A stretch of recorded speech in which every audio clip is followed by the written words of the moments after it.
आदरणीय दर्शकवृन्द, भक्ति दर्शन टेलिभिजनको योग र जीवन कार्यक्रममा यहाँहरूलाई स्वागत छ। दर्शकवृन्द, योग र जीवन कार्यक्रममा हामी योग र जीवनशैली सम्बन्धी विभिन्न सामग्रीहरू लिएर दैनिक रूपमा बिहान उपस्थित हुने गर्दछौँ।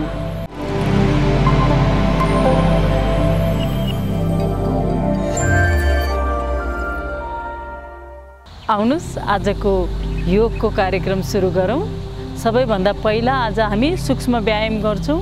मुहारको मसाज, मुहारको मसललाई कसरी टोन अप गर्ने त्यसको बारेमा पनि हामी केही बेर सूक्ष्म व्यायामहरू गर्छौँ र सानो ध्यान गरेर हामी आजको कार्यक्रम सक्नेछौँ।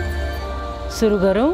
सजिलोसँग बसौँ, श्वास लिउँ, बिस्तारै छोडिदिउँ, फेरि श्वास भरौँ पुरै नाभिसम्म, बिस्तारै हल्का झुकेर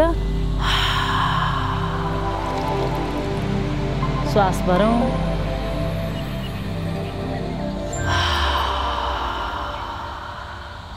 हाम्रो शरीरलाई रिल्याक्सेसन गराउनको लागि श्वासलाई हामीले ध्यान दिन जरुरी छ।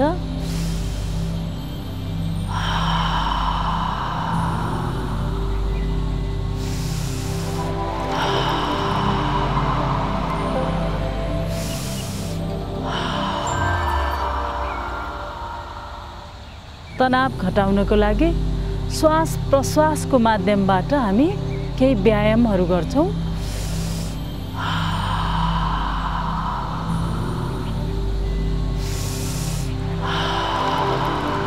रिल्याक्स। बिस्तारै बिस्तारै आफ्नो हातलाई टाउकोमाथि, दाहिने हातलाई तातोपनलाई महसुस गरौँ। देब्रे हात काखमाथि छ, प्रेस गरिदिउँ टाउकोमाथि। मुस्कुराउँदै क्लकवाइज र एन्टी क्लकवाइज मसाज गर्छौँ। एकदमै तातोपन, तनाव जम्मा हुने यो ठाउँलाई याद गरौँ। Relax relax. कञ्चटमा अर्को तनाव जम्मा हुने, स्ट्रेस जम्मा हुने, हामी अफिसको काम होस् या दैनिक जीवनमा जुनसुकै काम होस्, तनाव हुन साथै हामीलाई यो ठाउँहरूमा बढी पेन हुने, हेभी हुने हुन्छ। बिस्तारै बिस्तारै घुमाइदेऊ, क्लकवाइज र एन्टी क्लकवाइज। तातोपन महसुस गरौँ। यहाँ पनि हत्केलाले बिस्तारै प्रेस गर्छौँ अनि घुमाइदिन्छौँ। हल्कासँग हल्कापन महसुस गरौँ। अझै बढी पछाडिसम्म, पछाडिसम्म, पछाडिसम्म, शिरको पछाडिसम्म। शिरको मध्य भागमा दुवै औँलालाई राखौँ। चारवटा औँलाहरू हातको टाउकोको अगाडि छ। मसाज गर्दै जाउँ शिरको मध्य भागबाट, बुढी औँलाले प्रेस गर्दै मध्य भागबाट। गर्दनको पछाडि, गर्दनको पछाडि अलिकति एकदमै तातोपन महसुस गर्छौँ। गर्दनको दायाँ बायाँ पछाडि, शिरको पछाडि, गर्दनसम्म लिएर आउँछौँ।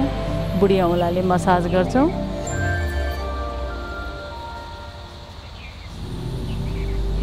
And relax.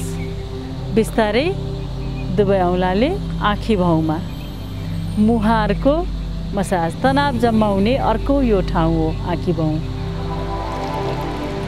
खुम्चिएर चाँडै रिङ्कल बन्ने र आफूलाई दृष्टि दोष हुने, यही कारणले बन्छ। आँखाको कोशिकामा साइडमा कोस्नेर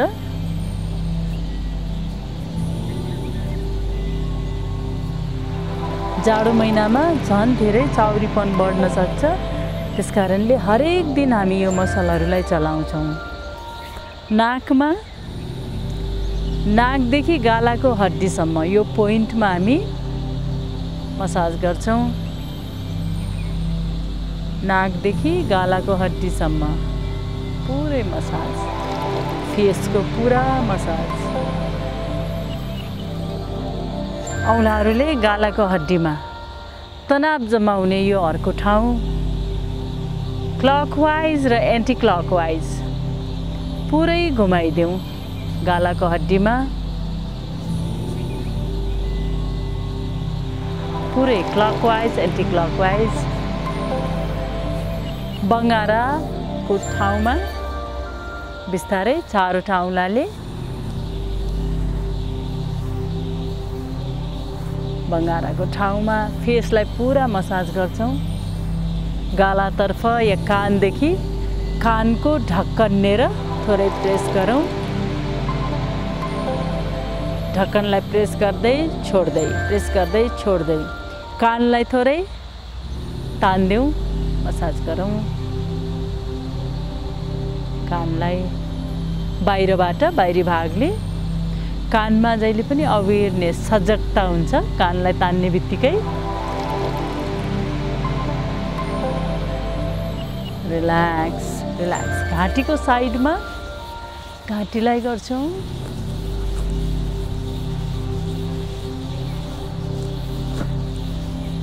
रिल्याक्स।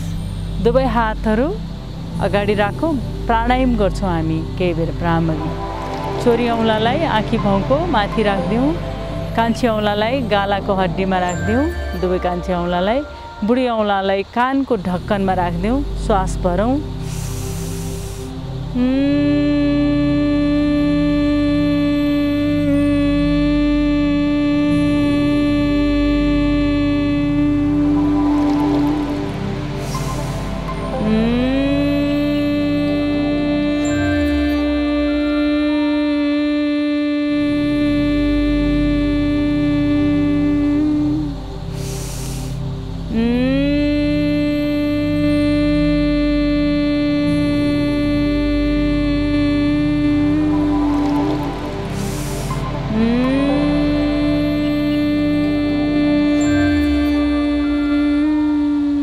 रिल्याक्स।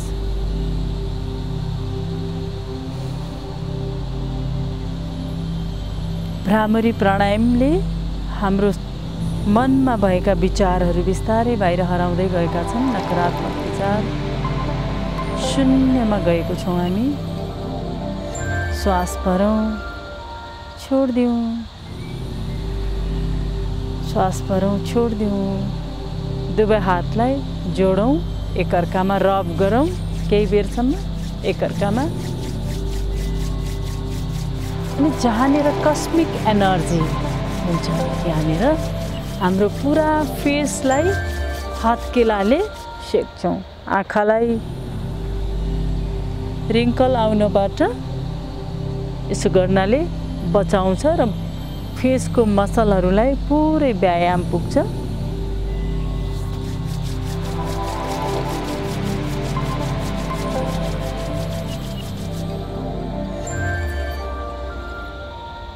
हल्कापन महसुस गरौँ। Relax relax. अब बिस्तारै हामी शरीरको मुभमेन्ट गर्छौँ। दायाँ बायाँ, दायाँ बायाँ। बिस्तारै बिस्तारै अलिकति बढाउँदै लैजाउँ, अलिकति बढाउँदै लैजाउँ। मुट्ठी बनाऊँ हातमा, बिस्तारै तल अनि माथि।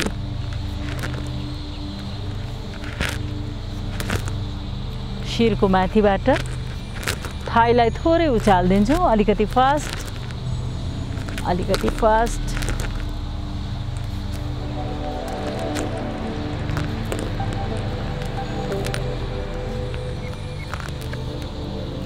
हातलाई खोलिदिउँ।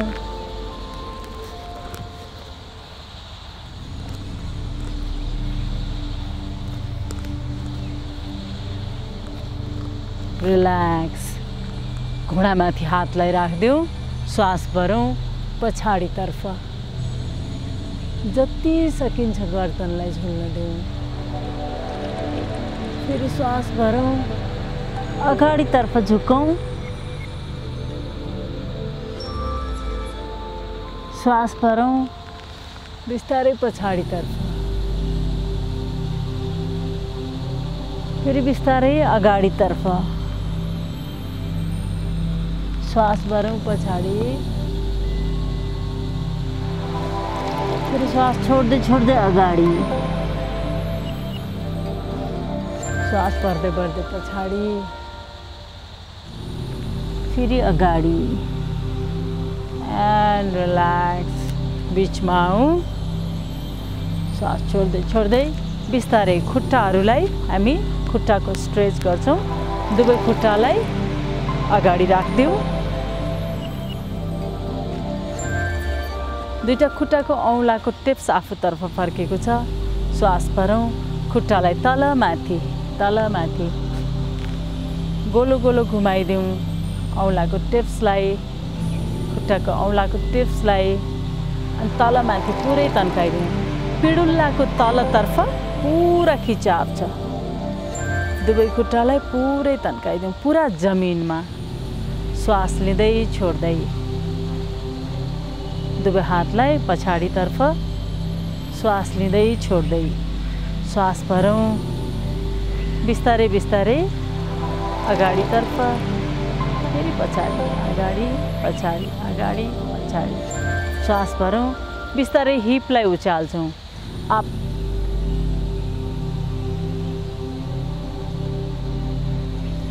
डाउन फेरि दोस्रो पटक श्वास भरौँ up down up down up and down up down and relax बिचमा आऊ हातहरू साइडबाट बिस्तारै माथि लैजाऊ दुवै हत्केलाहरू एक आपसमा फर्केको अवस्था छ श्वास भरौँ औँलाको टुप्पालाई आफूतर्फ खुट्टाको औँलाको टुप्पालाई श्वास भरौँ अझै माथि श्वास छोड्दै छोड्दै अब बिस्तारै बिस्तारै अगाडितर्फ जति सकिन्छ अगाडि श्वास भरौँ अझै अगाडि श्वास छोड्दै छोड्दै जहाँ छौँ त्यही श्वास भरौँ अझै अगाडि अझै तल बिस्तारै बिस्तारै खुट्टालाई समाऊ अझै अगाडि श्वास भरौँ छोड्दै छोड्दै अझै अगाडि अझै तल डाउन एन्ड डाउन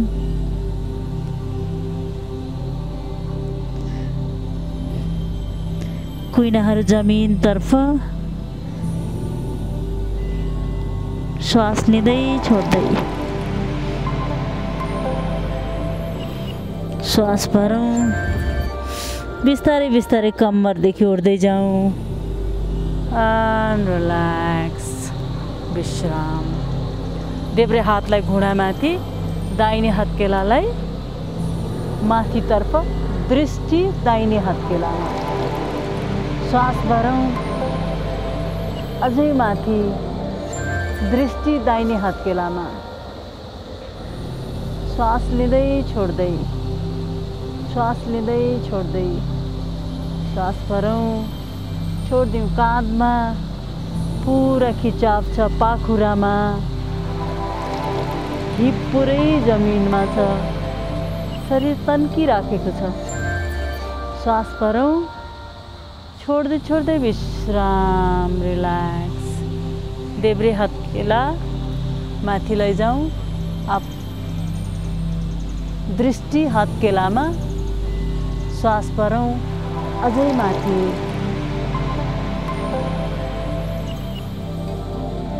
दाहिने हात घुँडामा छ घोप्टो पारेको अवस्था श्वास लिँदै छोड्दै दृष्टि देब्रे हत्केलामा औँलाको टुप्पाहरूमा श्वास भरौँ छोड्दै छोड्दै विश्राम रिल्याक्स रिल्याक्स लामो गहिरो श्वासभित्र बिस्तारै छोडिदिउँ लामो गहिरो श्वासभित्र बिस्तारै छोडिदिउँ बिस्तारै बिस्तारै जहाँ छौँ त्यही पलेटी मारेर बसौँ प्राणायाम गर्छौँ हामी देब्रे हात बुढी औँला चोरी औँला जोड्दिउँ। दाहिने आँखी भाउको बीचमा अर्कोले सपोर्ट गरौँ। दुवै नासिकाबाट श्वास भरौँ। देब्रेलाई रोक्दिउँ, दाहिनेबाट छोडौँ। दाहिनेबाट श्वास लिउँ, रोकौँ, देब्रेबाट छोड्दिउँ।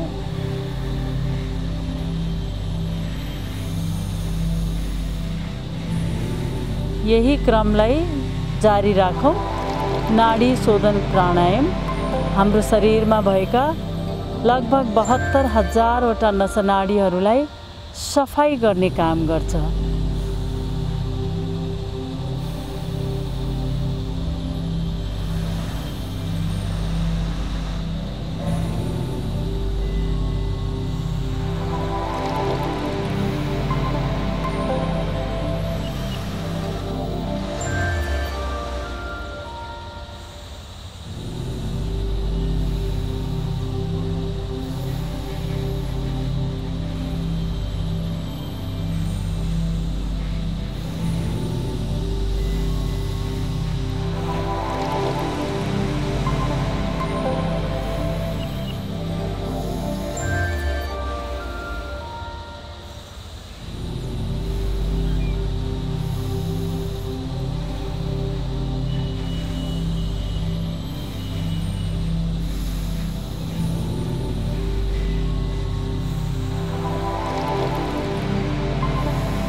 रिल्याक्स।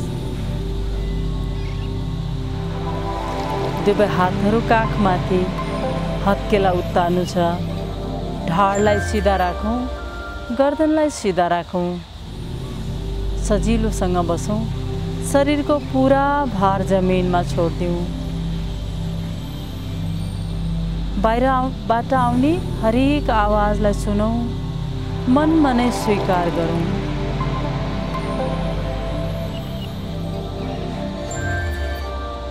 ध्यानलाई भित्र आउने श्वास र बाहिर जाने श्वासमा लैजाउँ।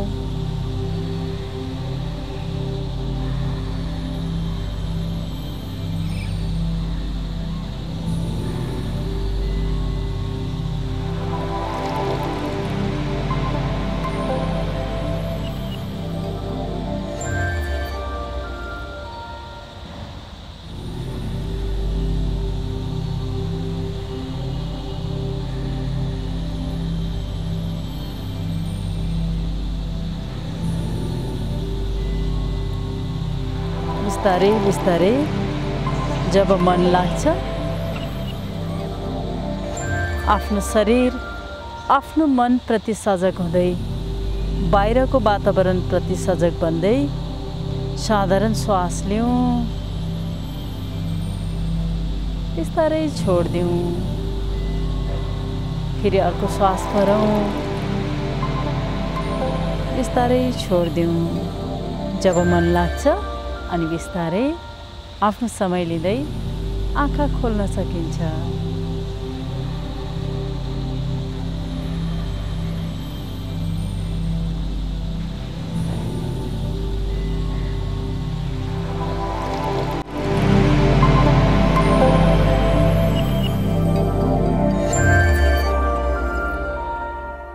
दर्शकवृन्द, अब पालो प्रेरक भनाइको। आजको प्रेरक भनाइ छ पूज्य श्री श्री रविशंकर गुरुजीको। पूज्य श्री श्री रविशंकरजी भन्नुहुन्छ, हामीमा प्रेम र आस्थाको जड एकदमै बलियो हुनुपर्छ। जब जब हामी आफूलाई धन्य मान्न थाल्छौँ, आफैप्रति कृतज्ञ हुन थाल्छौँ अथवा गर्व गर्न थाल्छौँ, त्यसपछि सम्पूर्ण शिकायतहरू, सम्पूर्ण गुनासाहरू आफै खत्म भएर जान्छन्, आफै हराएर जान्छन्। जब हामी आफूभित्रको अन्तर्मनको यात्रा गर्न थाल्छौँ, तब हामी शान्तिमा हुन्छौँ। शान्ति आफैभित्र छ। त्यसकारणले आफैभित्र एउटा प्रेमको दियो जलाउनको लागि हामीले दैनिक रूपमा योग साधना ध्यान गर्नुपर्छ। ध्यान गर्नाले हाम्रो मनमा शान्ति उत्पन्न हुन्छ, विश्वास आफैमा आउँछ र अरूप्रतिको हेर्ने दृष्टिकोण बदलिन्छ। नकारात्मक दृष्टिकोणहरू आफै सकारात्मक ऊर्जामा परिणत भएर जान्छन्। त्यसैले हरेक दिन योग ध्यान साधना गरौँ। पूज्य श्री श्री रविशङ्करजीले भने जस्तै हाम्रो आस्था र प्रेमको जडलाई दह्रो बनाऊ र आफैप्रति र अरूप्रतिको शिकायतलाई गुनासोलाई घटाउँदै जाउँ, अनि मात्र जीवन सुन्दर हुन्छ। हस्त दर्शकवृन्द, यसै प्रेरक भनाइसँगै योग र जीवन कार्यक्रम यहीँ समाप्त हुन्छ। यहाँहरूको दिन शुभ रहोस्। हस्त नमस्कार।